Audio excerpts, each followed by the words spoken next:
Ladies and gentlemen, what's up Rwanda, what's up Kigali, my name is Vincent. Ishyano ryaguye zipipinyere Abashinwa bazanye mu gihugu cy'u Rwanda zikomeje gutera abantu bishujije. Ibitoki kiri kwerera ku butaka, igitoki kigufi kiri kwerera amezi abiri. Abantu bakibaza bati mbese ibitoki ni bwoko ki? Ibitoki ni gatumwa, ibitoki ni bwoko ki? Uko bije mu Rwanda aho ngaho tugiye kubikoramo ibiki? Nkuko muri kona muri screen zanyu muri kubana Abashinwa bahaganye igitoki bararesha, ariko nanone icyo cyeze cyo na urundi rwego nakarusho. Abantu bakomeje kubitangara ku mbuga nkoranyambaga bari kugenda babibona bakavuga bati ibuze bimwe byageze mu Rwanda. Amafoto ndetse n'amashusho bikomeje gukwirakwira ku mbuga nkoranyambaga aho mu karere ka Rwamagana ahabaye pipinyeri. Izi pipinyeri ariko zikaba ari z'Abashinwa baje gutubura ibitoki. Ntumbaze ngo bya bitoki twahingaga inyamunyo, igitoki cy'indaya, igitoki cya kamara, igitoki cya kivuvu ndetse n'ibindi byinshi cyane bigiye kubura isoko kubera ko ibitoki biri kwebera amezi abiri. Ni pipinyeri z'Abashinwa kandi ngo bagiye kubikwirakwiza mu gihugu cyose mu Rwanda kugira ngo nyine u Rwanda rugira ibitoki byinshi. Ukibaza za nzoga z'inkorano bakora mu bitoki noneho ziramara abantu. Ibaze niba igitoki cyereraga amezi 5 cyangwa se amezi 4, none ubu ngubu kikaba kigiye guhingwa kikana mu mezi 2 kikaba cyeze. Izo nzoga noneho zirabamara, zamuriture, zamukubita umwice, mu manura jipo n'izindi nyinshi zigiye kumara abantu. Noneho niba si iki gitoki cyereraga amezi 5, niko nakubwiye iki ngiki bakoze kikaba kigiye kwerera amezi 2. Ibaze none iyo wategerezaga amezi 5 kugira igitoki cyane hanyuma uzagitare ugikure mu rwagwa, none ubu ngubu mu mezi 2 gusa ugiye kuzuraba wenze urwagwa rwawe kandi rwahiye. Abantu bagiye kunywa noneho za nzoga ngo bavugaga bati zatumariye abantu, leta ikavuga ati tunywe resi. Noneho umenya bitazaba resi ahubwo bikazaba resi dani mowa.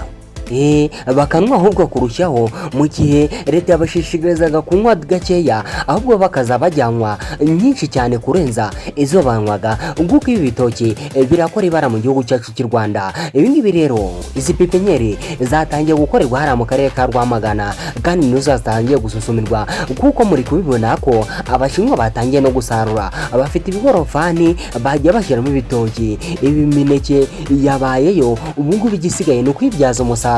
Ibitoki ku mezi 2 gusa biri kuba byeze kandi byeze umusaruro munini cyane. Nk'uko uri kona hano urimo urabona pipinyeri z'ibitoki barabiteye kandi ni umurima munini cyane w'ibitoki. Mu mezi 2 rero bari kuba basaruye. Bari gushishikariza Abanyarwanda rero kujya kugura izo pipinyeri aho bakazikwirakwiza mu gihugu hose. Abashinwa batiriwe bazikwirakwiriza ati abaturage baremerewe kuza bakagura hanyuma bakajya gutera ibitoki nabo. Mu mezi 2 bakaba bari gusarura ibitoki biva mu mukamo mwinshi w'imitobe. Imitobe igiye kuzikwirakwira, inzagwa zikwirakwire ndetse n'ibindi bintu byose muzi bikorwa mu bitoki byose bigiye kuzajya bibonekera ku gihe kubera ibi bitoki.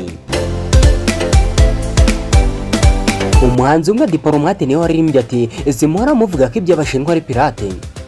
Yego ngaho muzagerageze n'uburozi bwabo. None se ko nta wundi muntu wari waravumbuye ko ibi bintu bishobora kubaho? Igitoki gishobora kumara amezi 2 cyeze. Izi pipinyeri z'Abashinwa ninde wakongera kuvuga ngo iby'Abashinwa bihora ari pirate? None se iki gitoki tuvuge ko ari pirate? Yagushobora kuba ari pirate.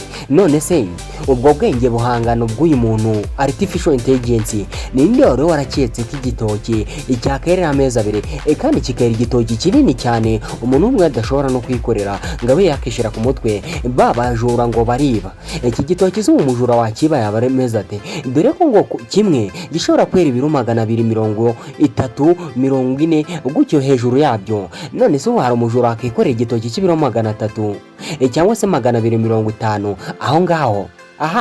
Kereka ufite undi muntu uraza akagukorera naho uri wenyine. Iki gitoki ntiwapfa kukikura ngo gitware amakasho yonyine yakujyaho. None se ko ushobora kukikorera kikaguhangukiraho, urumva ubundi wagitwara bigusaba nguza n'umufuka hanyuma ugende urahangaguza hanyuma ubone kukiba. Bitabaye ibyo iki gitoki ntiwagitwara.